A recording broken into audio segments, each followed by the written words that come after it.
for me, how it impacted me in my relationships is similar to Shannon. Like, I'll trust you to hear, but you may never get here. Because if you F up out here, you never get to the Holy That's cool. But that's you can swing a knife out here. You right here, you never get that type of access. So for the longest.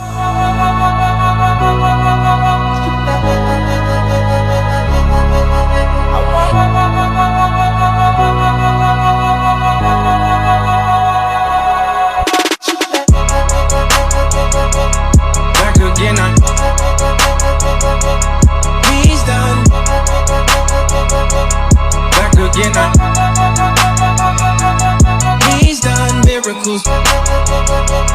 Back again, he's done miracles on me.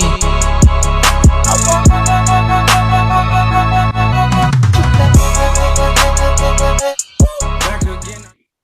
Run it back one more time. What is the hardest part of adult relationships for someone raised on survival and not love?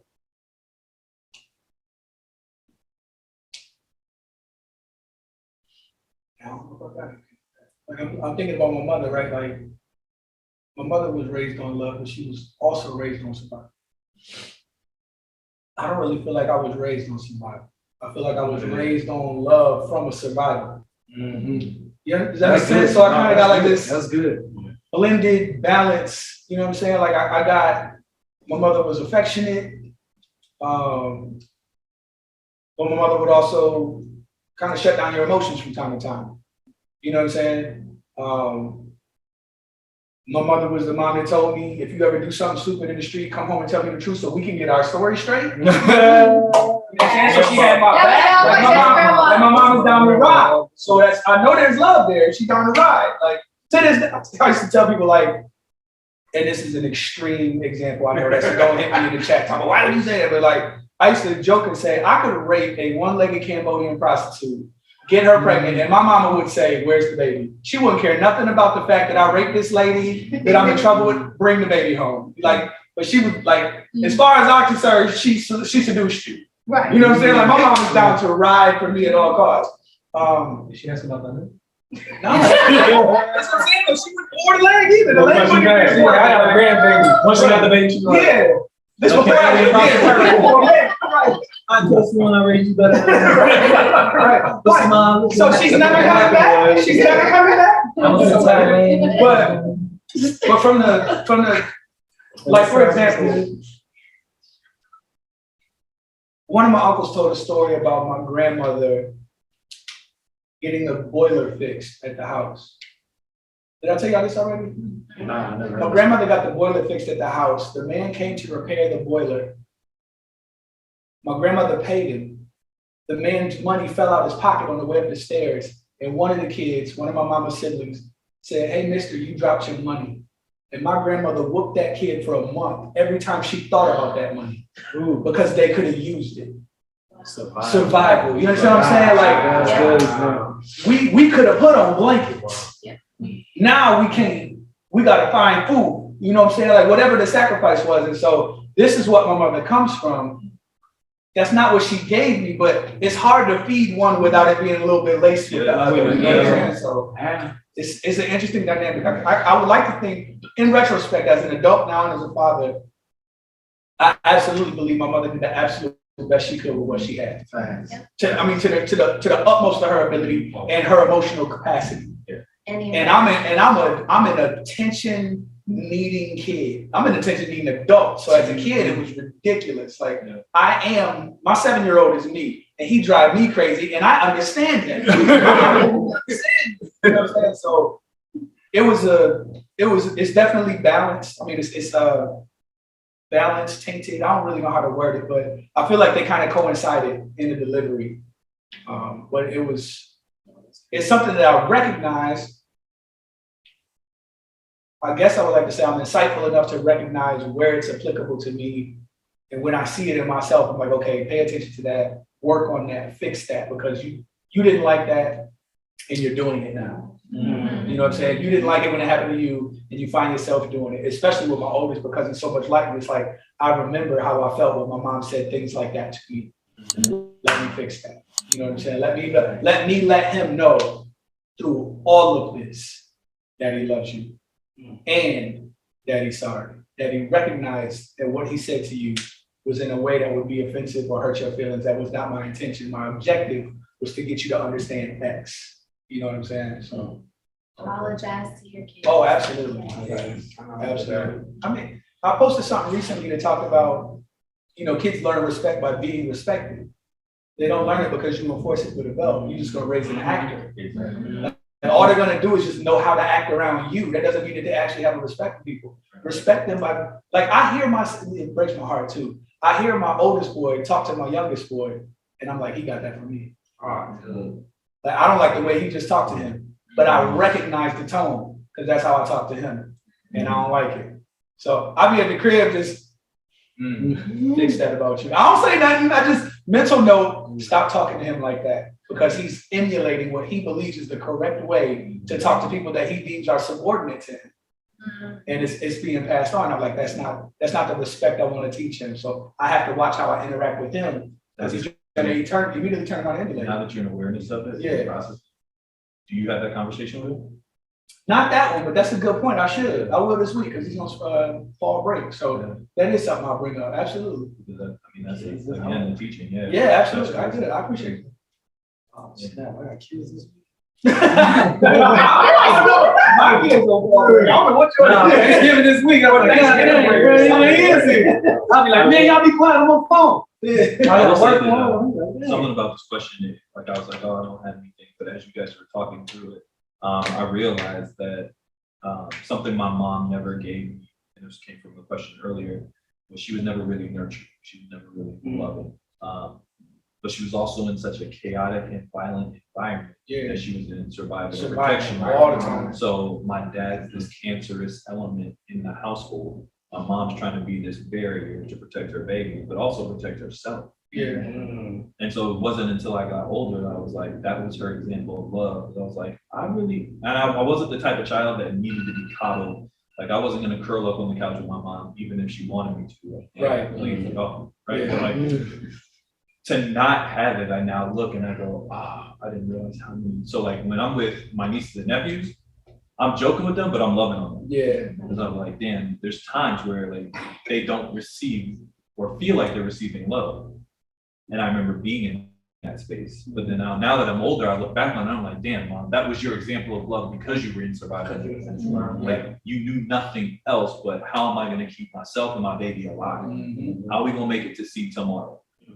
And I was like, damn, that's so wild. But for me, how it impacted me in my relationships is similar to Shannon. Like, I'll trust you to hear, but you may never get here. Yeah, man. Because if you F up out here, you never get to the Holy that's Holy. cool.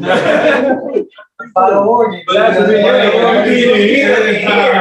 you can swing a knife out here. You right here, you never get that type of access. So for the longest time, my defense mechanisms kept people at a distance. And it's wild to now see because as I'm older, I realize like I have nothing to fear from anyone. Like, there's nothing you can do to me because I've also become humbled so much. Like God has humbled me in so many different scenarios where I'm like, just be open with who you are. You know, I was getting real serious. So, you know, I had done some dirt before that, and people was like, well, we just want to call and tell you, did you know about? She's like, yeah. Well, did you also know? Well, you know, we also heard. She's like, yeah, he told me. Thanks. Well, I guess, you know, since you know, where the conversation go after that? You know what I'm saying? One thing I didn't think to ask because my first real like long relationship, I sat her down and I was like, yo, this is what it is. Yeah. Like this is who I was before I met you. This is it. Me and Jay talking about it. I was sitting there on the phone watching something with her on my phone. A message popped down, and normally like the old me would try to swipe it away, hide it, like, don't worry about that. I was like, nah, go ahead and read it. Like, now I'll show you the history of it. I'm gonna be open with you because you know what it is. And situations that came up, I was super open with her. And she came back to me later and she's like, you know, I don't think we would have made it this far if you weren't honest with me because people came and they were like, oh, did you know this about Marcus? Did you know that? And the one thing I didn't think to armor with was, at least tell me who those people are. Yeah, So I know our best interest. Right? There's a traitor in the camp. But what I realized in that moment is that if you're my person and I'm just open and honest with you, you're equipped with the Absolutely ability correct. to handle that. Yeah. Because if you hear it without my vulnerability and my honesty, then you got a seed of doubt planted in you. Absolutely. I told my wife straight up. Oh, I'm sorry, go ahead. No, go ahead. I told my wife straight up, I'm like, look, the bottom line is we can't step into marriage if you don't get the choice to choose me. For real, for real. For real. If I present somebody to you and you choose that person, but you don't actually know what you're signing up for, that's not fair to you. Right. So this is straight up all of it. And if you choose me, we can rock. Because it's about to be solid moving forward. But I respect you enough for you to be able to make you're talking about a lifelong choice, as far as I'm concerned. You know what I'm saying? You're making a lifelong choice. Therefore, here is what you're actually choosing. And you have the freedom to walk away if you decide to. But I'm not gonna con you into making you think you made a good decision when I know, you know what I'm saying, that I'm holding something back or whatever.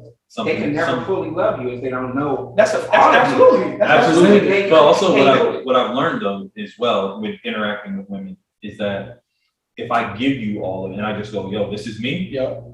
I now know your character, because if you throw it back in my face, Oh yeah. oh, we're out of alignment.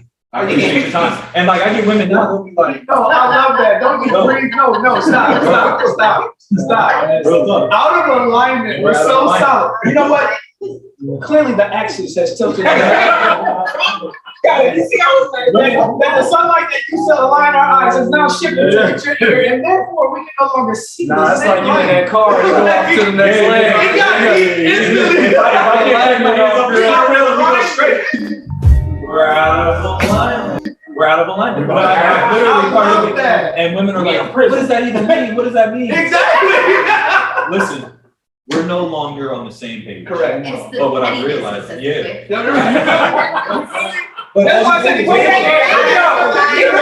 I told a girl, I was like, you gotta think about alignment first. This is like,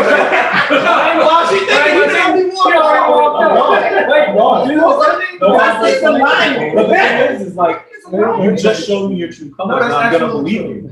Because if now your hurt causes you to take my past and try to throw it in my present and in my face, like, that's who you are. And I'll go, we're out of alignment. I mean, I told this one girl, we were dating for a minute, and I was just say, hey, mom, you can't sacrifice my peace. And she was like, blowing up my phone for the next couple of days, and I go, this is it. What you didn't understand was I was open with you to see if I could trust you with my vulnerability. And when you violate that, I also didn't want to shame you for it. I just go, it's not for me. Yeah, We're out of alignment. Just walk away. Gotcha. Yeah, it's like, You thought you had it. you wanna weaponize it? I'm not gonna do But that. that is something you said in your, I think you said it, but like you don't also have to attend every argument. That was an argument that was being invited Yeah, You to. decided I won't. Yeah, see, and that's a great example of what I was talking about earlier. Like every response doesn't have to be big and boisterous. Sometimes you can peacefully just remove yourself from the Absolutely. situation. Or just say no. Yeah. Hey, That's my favorite. sometimes it don't, I know y'all military, and sometimes it don't require the front line. Sometimes you just need that one bullet from Oh, a distance. absolutely. That's what you do. That's it. Look, nice and simple and on your way. Like, Packing up. I'm up. Before it hits his part. Oh, my bad. And they still what just happened? He said he's Steph Curry. Yep. I'm deep. So yeah, it's powerful. Thank you, Lord, for this one. But it's a lot of you don't even understand that because the right person that you give that to, I'm giving you the gift of who I really am. So you can make a decision, but also so that I know that God has us in alignment. Like I have the right person. Because you're now gonna hold that and go, what if this have you not healed? Mm-hmm. Oh, baby, we having a different conversation. Like, word? Because you'll be like, well, which of this is coming back up right now? Like, Grab it up the air. Sometimes it's too hands. You gotta stand like the show. I'm running back. Let us pray. It's right here. You tried to let that float away, but I'm continue to be dissected. You started with you. Oh, yeah. Oh, yeah. I don't even know what was that last question, but I know. It was pretty It's good. always a good direction. Okay, so this is another. Not always. This is another myth women believe about men. Men refuse to go to therapy. Although, LOL, it's only 2% a myth. It's still 98% true. Hold on. That's one of those questions we ain't dealing with. I didn't write that, that's like. It is. Let's just do this. Men refuse to go to therapy. Let's just answer that, because all that. Next question. You know what I'm saying? That's what they said. So, It's Can I only- say something to that though? Because Here. I've experienced. It says 98% true. Not for me. No. That's what they said. Yeah, they didn't get their data They right. saying They that. just convoluted in their thoughts. And like Jay said, men refuse to go to therapy, right? That's not true. But what you gotta realize is that there's also a world that has made therapy seem like a weakness. Like, oh, you need to talk through your things? Yes, the answer is yes. Absolutely. Yes, Yeah. right? Like, this isn't me being weak, this is me being me. This is Tell me what I being need. strong. Right, that's what you said. Vulnerability is your This is me strength. trying to keep you around. You know what I'm saying? But this is the other side of that. So when you say men refuse to go to therapy, are you coming at your man like you need to go to You therapy? need to get therapy. That's That was what gonna be my question. That's different. Is she getting therapy? But now you're projecting from your hurt because you're like, well, this is what I'm not getting, so you need to go fix it so that I can have it. Or they're trying to use therapy as a weapon. Or may I add that they're already cutting you out before they even ask you, like, oh, he won't even do it till it's asked. I think that's the bigger part of it. Because if you're making a statement like that, you've already said that men don't get therapy, which means that the things that I go through with them, it means it's their fault. They're not getting the therapy, and that's why I'm in the situation I'm in. When I hear that statement, I hear that from someone who was in a situation where they were suggesting therapy to somebody who was resistant to it. But your suggestion comes in multiple ways because you go, baby, do you feel like you'd be open to therapy? Right. Can you repeat that? Because somebody probably needed to hear that. Yeah. Your suggestion comes in multiple ways because you go, baby, do you feel like you'd be open to therapy? Right. But like, it's just the presentation of it, or That's it. baby, I know you're struggling with this. Can we seek out therapy? Yeah. Right? Like, you open the door because now I know this is a safe space for you. And I go, maybe I'm not ready for therapy. Because I could pay for a therapist. Correct. And not be open Oh, absolutely. to being vulnerable to a therapist. Right? Like, yeah. And people do that all the time because they're like, oh, I went to therapy, but got no growth out of it. Or in a party where I got was wasting their time. Right. You're not gonna go. What we doing? So that comes like, there's so much energy in that. That's why I also believe that the question was so convoluted, or the statement was so convoluted. 2% and 98%. What you've encountered and what you've experienced are not a broad stroke over all men or a percentage of men. Correct. The man that you may have dealt with, you very well may not even talk to him about therapy. You talk to your girlfriends about him needing therapy, and he never even got the idea that therapy was an option. Because I'll be honest with y'all, till I was like 27, I didn't even know that guys were going to therapy. Yeah, bro, I started at 40. Because my dad said, listen, son, something happens when a man turns 40. He planted a seed in February of 2020. May is when I started going because I turned 40 and he was absolutely right. Like, I should probably take time. I like my dad one more time about that therapy thing because a switch just went off. Like, yo, you halfway through your life.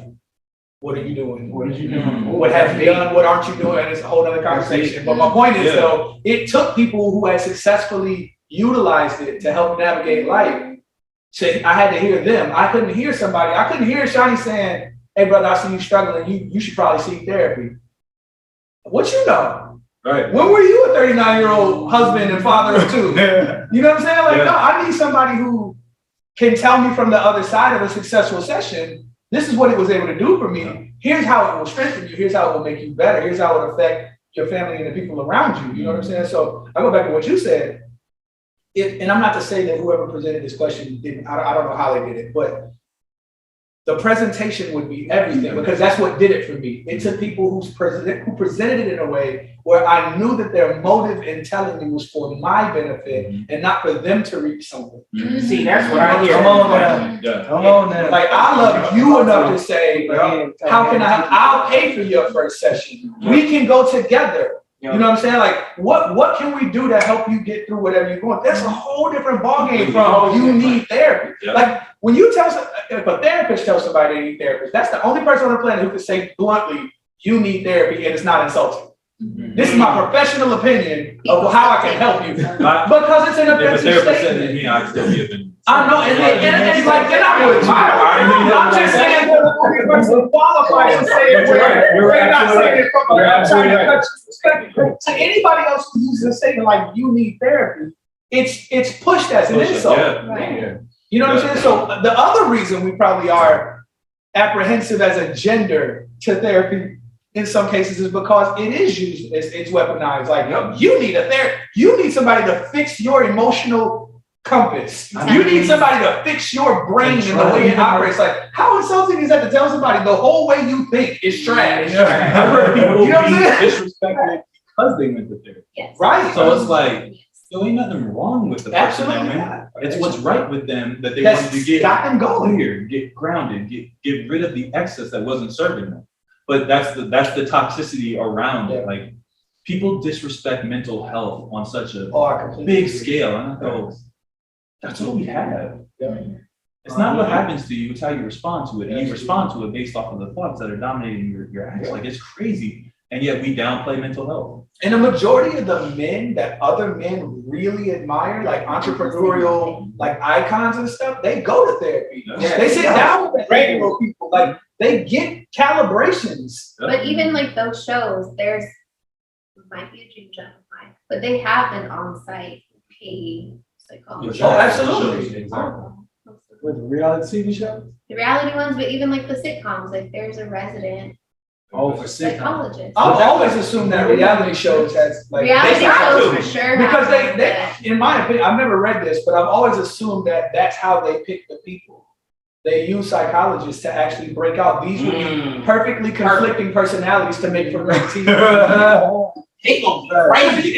What reality show that is bomb doesn't have a bunch of drama though? How do you create drama? You throw people into a situation and you create something for those personalities to combust. But if they're all the same, you're not going to get that. If you get a house full of chill people, the show is boring. Absolutely. I got a phone call from somebody who's like, "Oh, I've been following you on Instagram. Would you love to do this reality TV show?" Hell no. First off, what you think you see on IG, that's my outfit. That's a mile. Listen, I'll bust somebody who like me. How you got me on TV with a felony? I can't. It's not godly. But I'm also not, and Shannon, I feel bad about it. Like, I'm also in such a healed space that I'm not up for the competition. Of course. Like, I don't want that type of, I don't want that type of environment. That's not the type of man that I am. That's not what I'm looking to attract in my life. Are you sure? I was like, your face, we're on Zoom, bitch. I can see you. It's an absolute no, man. Absolutely. I appreciate you. We're not lying.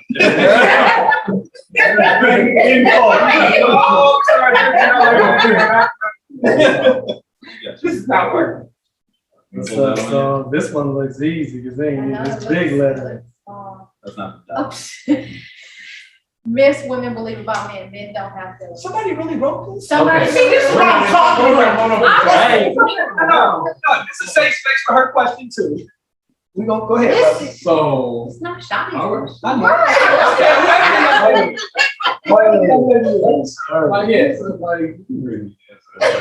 not even trying to disrespect you if you wrote this. If you wrote there, we're like, right down the barrel. So I'm not even trying to disrespect you, but do we really need to answer this after this conversation? If you haven't watched the first part of this or any of the other videos, the first episode, I need you to answer that question and go back and watch those. Yeah, because the first one we talked about love languages. Not even talking about it, just hearing us talk. You can hear the emotion. If you can't feel the emotion, you probably need counseling. You might need to see a therapist. This is my non-professional opinion. However, if you have a professional, you know what I'm saying? What would you say? Shameless She said go to the next plug. question. What's your number? Go to the next question.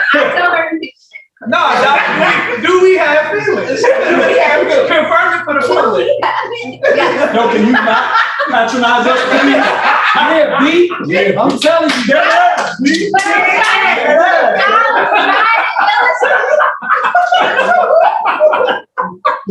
Hey, y'all didn't notice she was right there. Subscribe so you don't miss next week's video. When label a relationship, let me just go like this. If you ever want a man to be safe, first and foremost, you gotta have an area where he's at peace. Peace is one of those things. Peace, respect is gonna be one of those things. Naturally, friendship. These are some of the things you want to build on your relationship and not put so much labeling on it. Because whenever the time is right, the man is gonna let you know, I'm ready. You know what I'm saying? You know what I'm saying?